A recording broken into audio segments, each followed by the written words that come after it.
আজকে আপনারা আয়াতুল কুরসির শক্তি দেখুন। সেই দিন সন্ধ্যেবেলায় আমার বন্ধুদের সাথে যা হয়েছিল।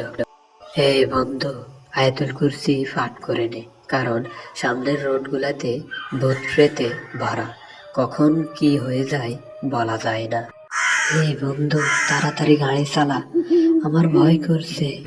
আরে এত ভয় পাচ্ছিস কেন? দেখ, কোনো ভূতপ্রেত আমাদের ক্ষতি করতে আসলে তার কি অবস্থা হয় দেখ।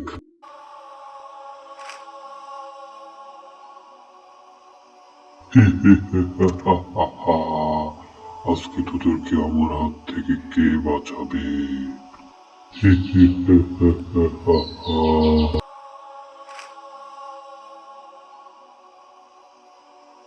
কি পড়ে এসেছিস না? আজকের জন্য বেঁচে গেলি। আমি যাচ্ছি, আবার আসবো তোদেরকে কোনো একদিন। তোকে বলেছি না, ভয় পাস না। কোনো ভূত প্রেত আমাদের কোনো ক্ষতি করতে পারবে না। তো বন্ধুরা, বাই বাই। ভিডিওটি ভালো লাগলে সাবস্ক্রাইব করো।